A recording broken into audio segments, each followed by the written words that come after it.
Assalamualaikum warahmatullahi wabarakatuh. Pada kesempatan kali ini, saya akan menjelaskan sebuah materi mengenai tipe data di Java pada pemrograman berorientasi objek. Sebelumnya, kita harus tahu terlebih dahulu apa itu tipe data. Tipe data adalah sebuah pengklasifikasian data berdasarkan jenis data tersebut.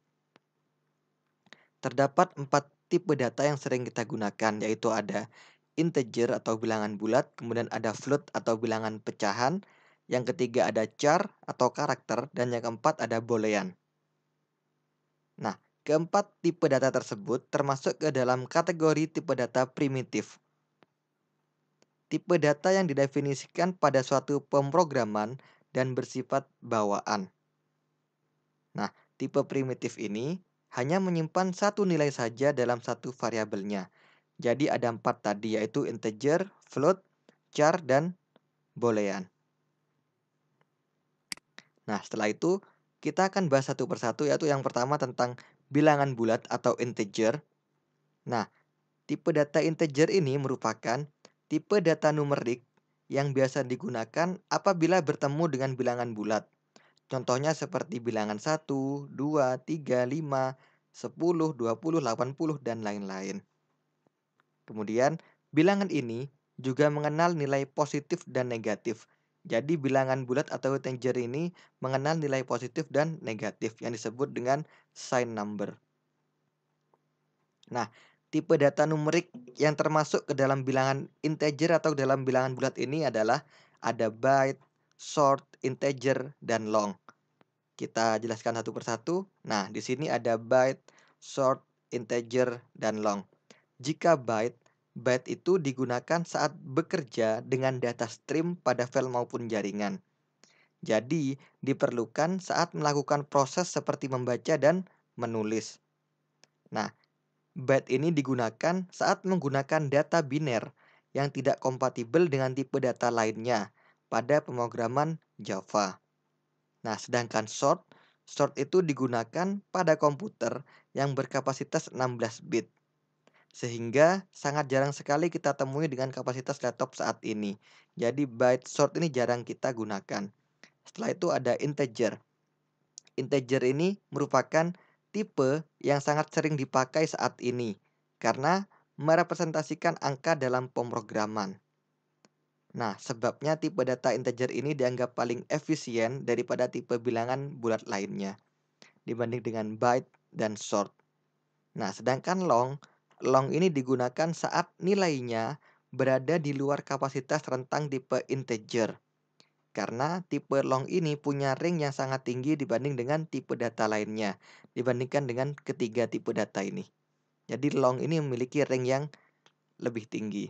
Nah, dengan kata lain, tipe long ini dibutuhkan saat memiliki range di luar jangkauan tipe integer, short, maupun byte. Jadi ketika kita sudah tidak cukup untuk menggunakan integer, ringnya tidak cukup, maka kita menggunakan long. Seperti itu. Nah, contoh programnya seperti ini. Dapat dilihat di sini ada contoh program byte, short, integer, dan long. Nanti kalian coba sendiri di rumah dengan aplikasi kalian, yaitu dengan NetBeans. Kemudian silahkan di screenshot hasilnya. Setelah itu yang kedua yaitu bilangan pecahan atau floating point. Nah, tipe bilangan pecahan atau floating point ini merupakan bilangan yang menangani bilangan desimal atau perhitungan secara detail. Nah, karena kemampuannya, floating point ini berbanding terbalik dengan integer. Kalau integer kan bilangan bulat, sedangkan kalau floating berarti bilangan pecahan. Terdapat dua tipe pada bilangan pecahan ini, yaitu ada float dan double. Kita bahas satu persatu. Di sini ada float dan double. Bedanya apa? Jika float ini digunakan untuk menandai nilai yang presisi seperti ketelitian tunggal dengan menggunakan penyimpanan 32 bit.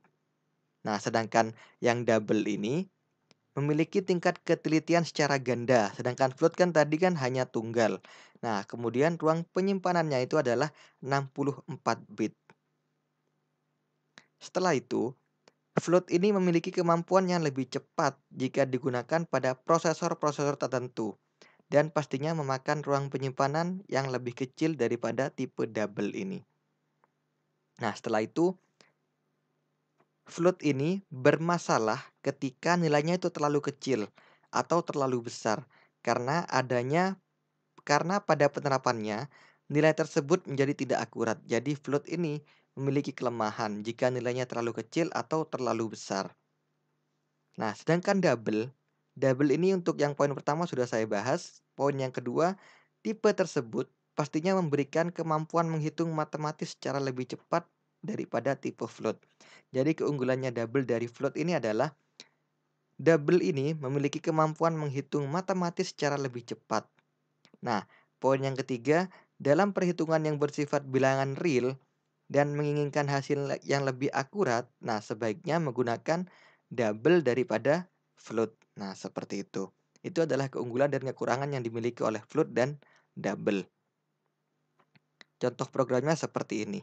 Ini contoh untuk float dan double. Silahkan dicoba sendiri di rumah, nanti di screenshot hasilnya. Yang ketiga, ada namanya karakter atau char. Nah, tipe data karakter tunggal yang biasa didefinisikan dengan tanda petik di awal dan di akhir karakternya. Jadi kalau kita ingin menginputkan char ini berarti di awal dan di akhir harus ada tanda petik. Kemudian, tipe ini mengikuti aturan Unicode. Apa itu Unicode? Unicode itu merupakan sekumpulan karakter yang terdapat pada semua bahasa. Nah, char ini berbeda dengan string. Karena string itu bukan merupakan tipe data primitif, sedangkan char ini merupakan tipe data primitif. Contoh programnya untuk char seperti ini. Silahkan dilihat dan jangan lupa untuk dicoba lagi.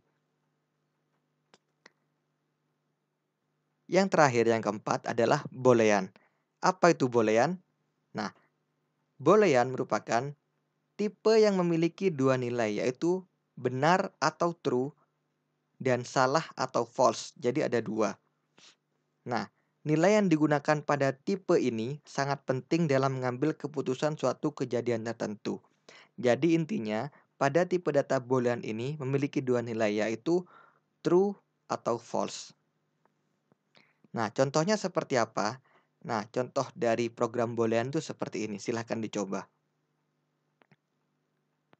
Untuk tugas kalian, gampang sekali. Yang pertama, silahkan ketikkan contoh kode program tipe data yang sudah saya jelaskan tadi di atas itu. Jadi contohnya itu silahkan diketikkan di NetBeans. Kemudian silahkan screenshot hasilnya. Setelah di screenshot, silahkan dikumpulkan menjadi satu. Berarti kan ada 8 gambar. Ada byte, short, integer, dan lain-lain. Ada 8 gambar. Dari 8 gambar itu silahkan di WinRAR atau dijadikan zip dengan format penamaan 11 rpl1 underscore 01 underscore agim. Ini contohnya, berarti kelas underscore nomor absen underscore nama lengkap. Nanti silakan kumpulkan di Google Classroom. Jika ada pertanyaan mengenai tipe data, silahkan taruh komentar di YouTube atau di Google Classroom. Terima kasih atas perhatiannya. Assalamualaikum warahmatullahi wabarakatuh.